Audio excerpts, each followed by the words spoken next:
It was in the late days of June 1893 that I was again called upon to witness one of the smaller cases of my friend, Mr. Sherlock Holmes. There are cases which challenge the intellect, and others which trouble the senses. This, I confess, did both. A lady came to us, composed in manner, yet carrying with her an atmosphere of quiet urgency. Mr. Holmes, there is a lady to see you. She insists the matter is urgent. Bring her up, then.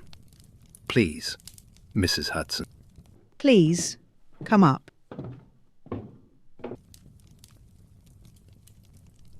Welcome. And who may you be?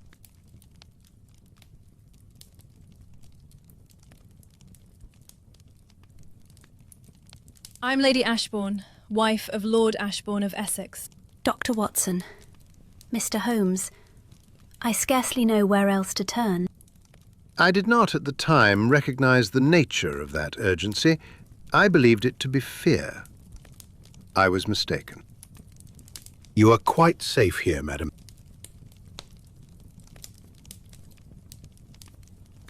These came addressed to my husband, but I opened them. Threats, veiled but precise. Surely the work of a blackmailer. Or someone who wishes to be believed one. Mr. Holmes and I will look into it. Promised. I'm looking forward to see you soon again, Mr. Holmes. And you, Dr. Watson. And so, on the next morning, we took a carriage to Ashbourne Manor in Essex, some miles to the northeast of London.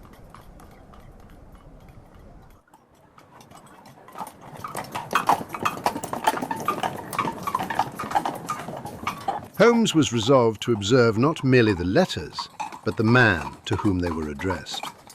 It was, he said, in the reaction that truth most often revealed itself.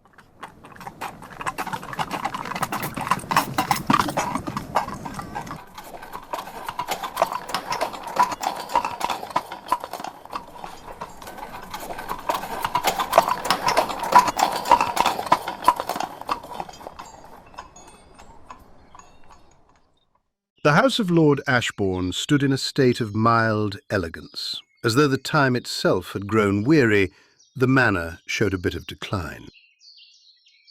I cannot fully account for my conduct in the house that day. I was aware, dimly, of contradiction. Mr. Holmes, Dr. Watson. You must know my husband suffers from a cardiac condition.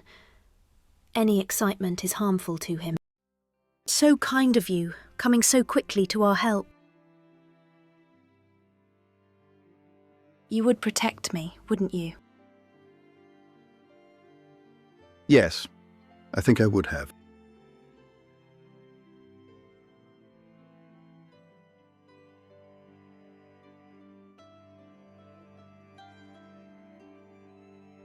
Then why hesitate? I mistook intention for feeling. Only at the last did I see it. I was not chosen. I was placed. And so I withdrew. There is always someone who loves more than they should. Holmes cautioned me then, in terms more direct than was his custom. I confess I did not welcome his conclusion, for it suggested not merely error in judgment, but weakness. Lord Ashbourne awaits you. Lord Ashbourne himself was a man healthy-looking in body and perception. You have received several of these letters, my lord. Trifles. Someone amusing themselves. My wife exaggerates their importance. Idle mischief, nothing more. Amusement rarely repeats itself so precisely. The garden remembers.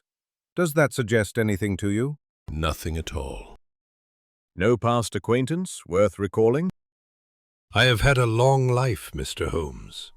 I do not catalogue it for strangers.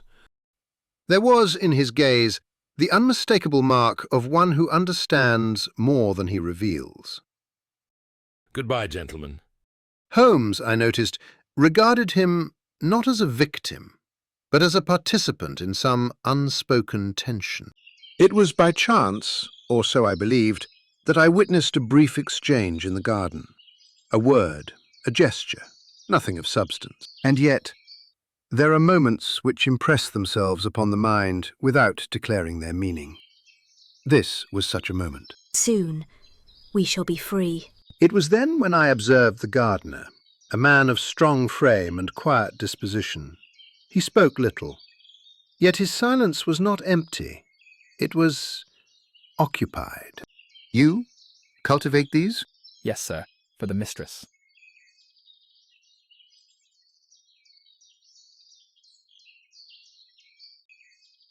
Late this afternoon, we left Ashbourne Manor.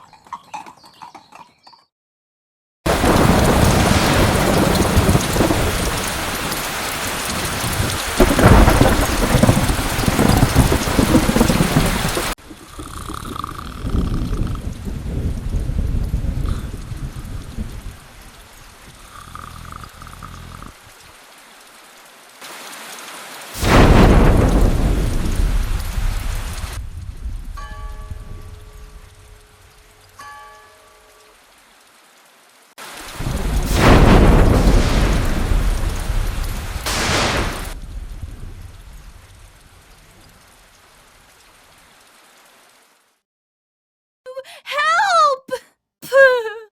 Help! The death of Lord Ashbourne occurred that very night. It was, by all outward appearances, a natural conclusion to a fragile life. And yet, there are deaths which arrive too precisely, too conveniently.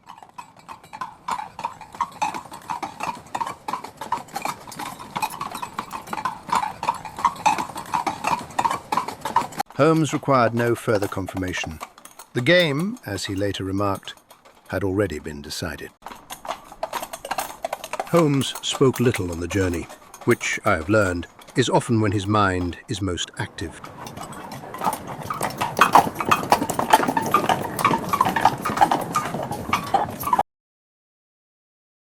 We arrived at the manor by early light. The scene of death was still undisturbed, no disorder, no sign of struggle, only silence. Holmes moved through it all with quiet precision. He examined everything: the bedchamber of the deceased, the adjoining rooms, the house entire.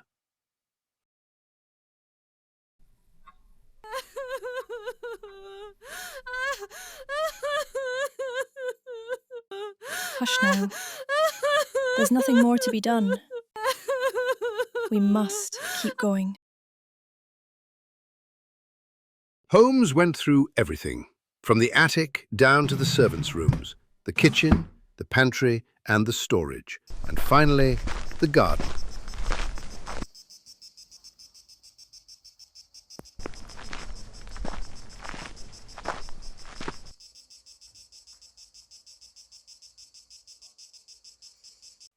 Only then did he begin the interviews. You were in the corridor last night. Yes, sir. His lordship. He meant to dismiss me. He knew about the things I'd taken. These letters, do they suggest anything to you? No, sir, even if so. There are matters in a house, sir, that remain so for good reason. Is it your habit to preserve order, even when truth is inconvenient? Truth is not always the house's concern, Mr. Holmes. Order is. Without order, truth has no place to stand. When you attend Mrs. Ashbourne, then you observe more than most. Naturally, sir, but I know my place, sir. The truth would not be welcome. You can go now. Please, send in Lady Ashbourne. In grief, as in all things, Mrs. Ashbourne displayed a remarkable composure. It was not the excess of emotion that struck me, but its restraint. My condolences, Lady Ashbourne, but I have questions. Do you often find events arrange themselves in your favor? And most of all, did you love your husband? Do I really have to answer this? It was the gardener who first drew Holmes's attention, not by his actions, but by his inability to conceal them. Do you understand, Mr. Gray, the difference between loyalty and complicity? Show me the inside of your hands, please, will you?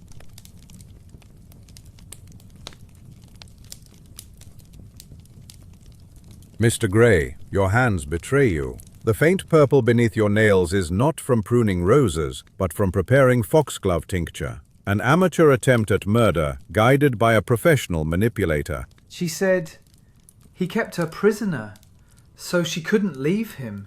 She swore it. And you believed her? I would believe anything if she asked for it. She was not meant for him. Any man could see it. I only set things right. If there is fault, it is mine for believing that what freed her might free me too. The gardener's confession was less an admission of guilt than a declaration of devotion. He did not speak as a man who had committed a crime, but as one who had fulfilled a purpose. It was then I began to understand the true nature of the case. Inspector Lestrade arrived shortly thereafter, accompanied by Sergeant Hunter and a constable. The gardener offered no resistance.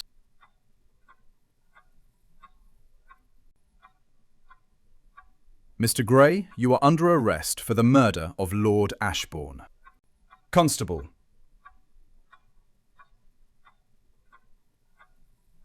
He went quietly, as though the matter had already been decided.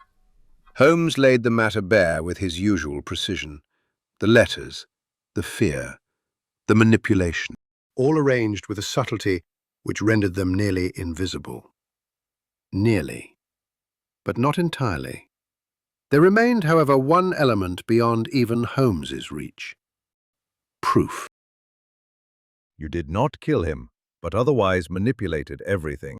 I merely allowed people to be themselves. Is this so illegally? Not entirely. Then I got lucky. Mrs. Ashbourne received Ashbourne Manor unburdened by law and enriched by circumstance. Justice, I have observed, is not always a consequence of truth. There are occasions upon which the two diverge entirely. Thus ended the Ashbourne case, a tale of love misplaced and loyalty abused. To Holmes, it was another demonstration of human folly. As for the rest of us, we were left with understanding, which, in some cases, is the heavier weight.